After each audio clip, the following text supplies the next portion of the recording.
बहुत समय पहले की बात है। काशीपुर नाम के गांव में हरिदास नाम का एक व्यक्ति रहा करता था।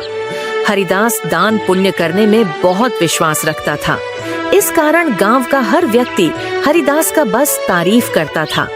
हरिदास के पास भले ही अपने खाने को कुछ न हो, लेकिन वह दूसरों की मदद करने में कभी पीछे नहीं हटता। एक रोज सुबह सुबह हरिदास खाना बनाकर जैसे ही खाने बैठा, उसके दरवाजे पर एक बूढ़े बाबा का आगमन होता है। कुछ खाने को दे दो बेटा, कल से भूखा हूँ, कुछ खाया पिया ही नहीं है, अब तो चला भी नहीं जा रहा। अरे काका अंदर आइए, आप मेरे साथ बैठ के खाना खा लीजिए। अरे इतने खाने से मेरा पेट नहीं भरने वाला। कोई बात नहीं, मैं आगे मांग कर खा लूंगा। तुम खाना खाने बैठे हो तो खा लो। अच्छा काका, ये सारा खाना आप ही खा लीजिए, मैं भूखा रह लूंगा क्योंकि रात में मैंने खाना खाया था।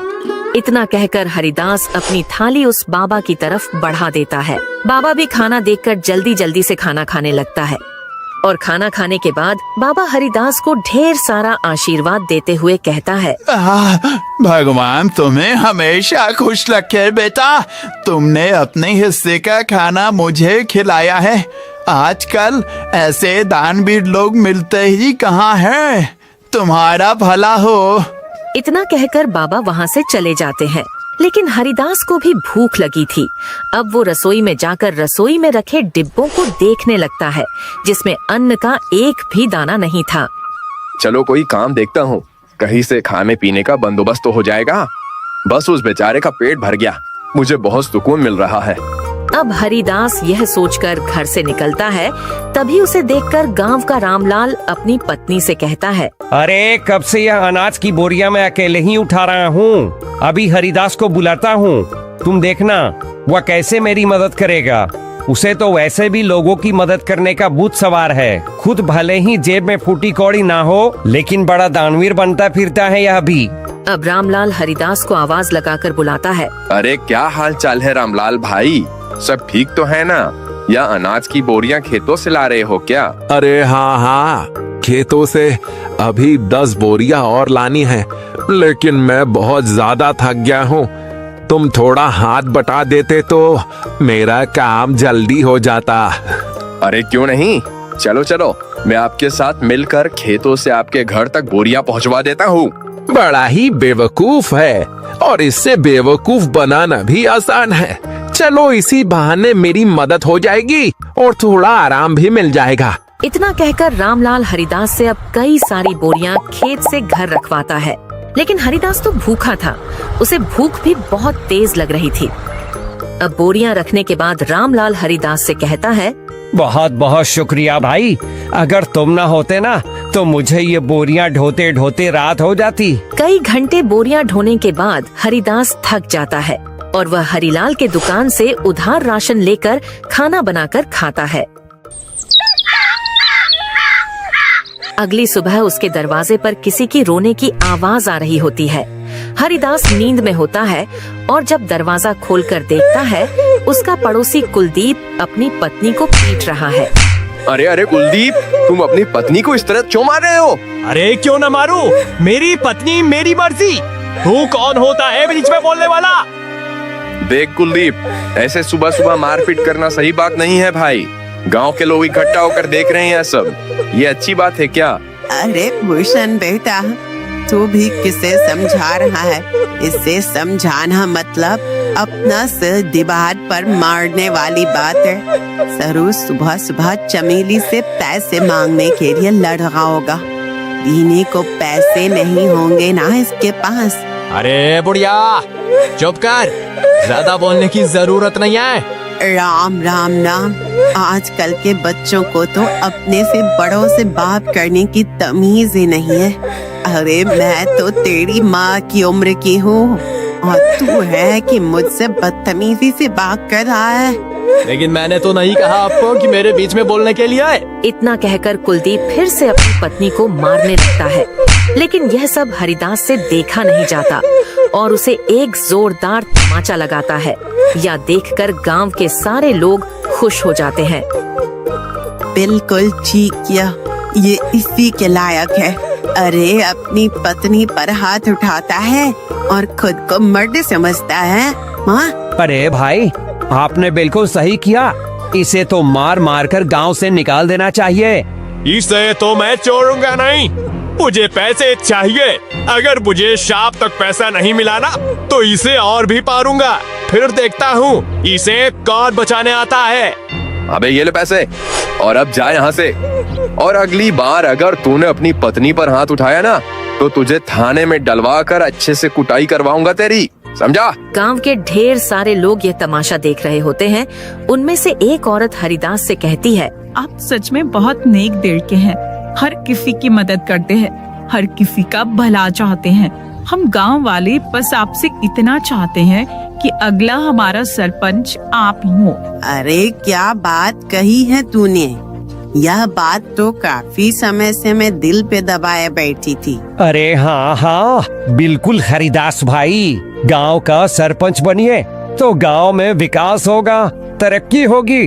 उस लल्लन सिंह के पास तो गांव के लोग जाने से भी डरते हैं, और रही उसे कुछ बताने की बात तो कोई भी उसके सामने मुंह नहीं खोल पाता। हरिदास हर किसी की हर तरह से मदद करता था, जिस वजह से गांव के लोग हरिदास को अपना अगला सरपंच बनाने का फैसला करते हैं। अब ये बात गांव के सरपंच ललन सिंह तक पहुंचती है। सरपंच ललन सिंह यह सुनकर तिल मिला उठता है। क्या इस हरिदास की इतनी हिम्मत? आने को लाले पड़े हैं, लेकिन सरपंच बनने का सपना देख रहा है। इसे तो मैं छोड़ूंगा नहीं। अरे हाँ मालिक, और तो और गांव वाले कह रहे हैं कि चाहे कुछ भी हो जाए सरपंच तो हरिदास ही बनेगा। अब आपको ही कुछ करना होगा, वरना हरिदास आपकी गद्दी लेकर ही मानेगा। सरपंच लल्लन सिंह अब सोच में पड़ जाता है कि वह ऐसा क्या करे जिससे उसके रास्ते का कांटा हरिदास हमेशा हमेशा के लिए गांव से चला जाए। अगले चुनाव में गांव के लोग हरिदास को गांव का सरपंच बना देते हैं। अब ऐसे ही कई दिन बीत जाते हैं और जब राशन देने की बारी आती है तो सरपंच बड़े ही चालाकी के साथ राशन में मिलावट करवा देता है, जो हरिदास को बिल्कुल भी पता नहीं चलता। अरे बेटा, तुझे सरपंच बनता हुआ देख बहुत खुशी हो रही है। अब कम से कम राशन अच्छा तो मिलेगा और समय पर भी। अरे हाँ हाँ, सब कुछ अच्छा ही होगा। आप लोगों ने इतना विश्वास करके मुझे इस गांव का कार्यभार संभालने का जिम्मा दिया है और इसे मैं अच्छे से निभा सकूं, बस यही दुआ करिएगा। अरे हाँ हाँ, अब गांव में विकास और तरक्की आने से कोई नहीं रोक सकता।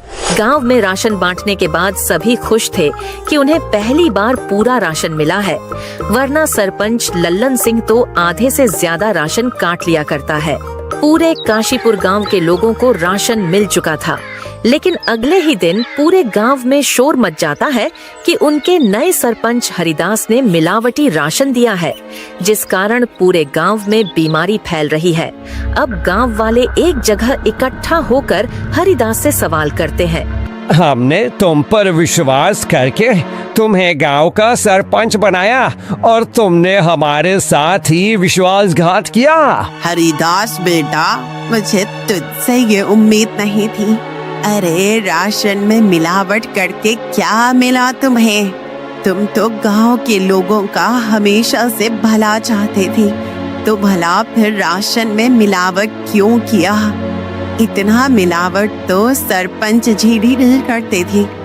हमने तुम्हें सरपंच बनाकर गलत फैसला ले लिया है। बिल्कुल ठीक कह रही है कलावती काकी। अभी के अभी तुम इस गांव से निकल जाओ, तुम इस गांव में रहने के लायक ही नहीं हो। ये सारी बातें चल ही रही होती है कि तभी वहाँ सरपंच लल्लन सिंह आ जाता है। अरे हाँ हाँ, इसे अभी के अभी गांव से निकाल दिया जाए। इस पर विश्वास करके तो हमने बहुत बड़ी गलती कर दी है। अब हरिदास को गांव वाले गांव से निकाल देते हैं। सरपंच और उसका नौकर बहुत खुश थे, क्योंकि ये सब किया धरा तो उनका ही था। अब गांव से निकलने के बाद हरिदास काफी दूर आ जाता है और वह थक कर एक पेड़ के नीचे बैठकर गांव वालों के बारे में सोचने लगता है। जिन गांव वालों का मैंने इतना साथ दिया, खुद से पहले उनके बारे में सोचा, आज उसी गांव ने मुझे निकाल दिया। अरे राशन में मिलावट भला मैं क्यों करूंगा? और अगर मैंने गांव वालों के राशन में मिलावट नहीं की है तो फिर ये सब जरूर सरपंच का काम है। कोई बात नहीं, मेरे इतना कहने पर भी गांव वालों ने मेरा साथ नहीं दिया। मैं इसे कभी नहीं भूलूंगा। इधर सरपंच फिर से अपनी चाल चलता है और गांव वालों का विश्वास जीत लेता है। गांव वाले एक बार फिर से सरपंच लल्लन सिंह को अपना सरपंच मानने के लिए मजबूर होते हैं, क्योंकि उन्हें हरिदास भी धोखेबाज लगता है। ऐसे ही धीरे धीरे कई महीने बीत जाते हैं और हरिदास का कहीं अता पता नहीं चलता है। एक रोज सरपंच का नौकर जंगल के रास्ते से घर आ रहा होता है कि तभी वह दो आदमी को बातें करते हुए सुनता है जो हरिदास के बारे में बात कर रहे थे। अब वह नौकर घबराता हुआ घर पहुंचता है और सरपंच लल्लन सिंह से कहता है, मालिक मालिक, मैंने दो लोगों को आपस में बातचीत करते हुए सुना है। वो दोनों हरिदास के बारे में बात कर रहे थे। वो जंगल में जो झोपड़ी है ना, उसी में हरिदास ने आत्महत्या करी है और यह करीब एक सप्ताह पहले की बात है। इसका मतलब मेरे रास्ते का कांटा अब हमेशा हमेशा के लिए मेरे रास्ते से हटिया है। चलो अच्छा है। और तो और मालिक, ये बात तो गांव वाले भी जानते हैं। न जाने उन तक ये बात किसने पहुंचाई। हो सकता है उन्हीं लोगों ने पहुंचाई हो जो बातें कर रहे थे। अरे गांव वाले बहुत ही मतलबी हैं। हरिदास ने गांव वालों का कितना साथ दिया और गांव वाले भी यही कहेंगे कि हरिदास ने शर्म के मारे आत्महत्या कर ली। गांव वालों के साथ साथ सरपंच लल्लन सिंह को भी अब पूरा यकीन हो गया था कि हरिदास ने आत्महत्या कर ली है। लेकिन कुछ दिनों बाद हरिदास सरपंच लल्लन सिंह के दरवाजे पर पहुंचता है। शाम का समय था, चारों ओर अंधेरा छा रहा था। सरपंच लल्लन सिंह अपने नौकर को आवाज लगाकर कहता है, अरे सामने देख जरा, कोई खड़ा है क्या? मुझे तो ऐसा लग रहा है कि सामने हरिदास है, मतलब हरिदास का भूत। मालिक, ये हरिदास का भूत ही लगता है। ये आपसे बदला लेने आया है। मैं तो चला यहाँ से। मुझे भरी जवानी में नहीं मरना। मेरे 4 बच्चे हैं और 2 बीवियां हैं। सरपंच लल्लन सिंह का नौकर इतना कहकर वहाँ से दुम दबाकर भाग निकलता है और हरिदास जैसे जैसे आगे बढ़ रहा था, सरपंच लल्लन सिंह पसीने से तरबदर था। तो रुक जा हरिदास का भूत, तुझे क्या चाहिए? मैं तुझे सब कुछ देने के लिए तैयार हूँ, अपना घर, जमीन, पैसा, लेकिन मुझे मारना मत। मैं तुम्हें नहीं छोड़ूंगा। तुमने मुझे बदनाम किया है। अब तुम ही ये सच गांव वालों के सामने बोलोगे, वरना मैं तुम्हें मार डालूंगा। अरे हाँ, मैं गांव वालों के सामने सच कबूलने के लिए तैयार हूँ, लेकिन मुझे मारना मत। अब सरपंच रात के समय में ही गांव वालों को इकट्ठा करके सबके सामने सच को बोलता है कि उस दिन राशन में मिलावट उसने और उसके नौकर ने की थी, न कि हरिदास ने। आप लोग भले ही मुझे भूत समझ रहे हो, लेकिन मैंने अपने आत्महत्या की खबर झूठी फैलाई थी ताकि मैं चोर को पकड़ सकूं, और चोर आज सभी के सामने है। मैंने हमेशा लोगों का भला किया, लेकिन आप लोगों ने मुझे इस सरपंच की बात में आकर गांव से निकाल दिया। अब उसी वक्त गांव वाले सरपंच को गांव से निकालकर सरपंच की जगह भूषण को गांव का सरपंच बनाते हैं और भूषण से माफी मांगते हैं कि वह सरपंच की बातों में आ गए थे और उन्होंने बिना सोचे समझे उसे गांव से निकाल दिया था।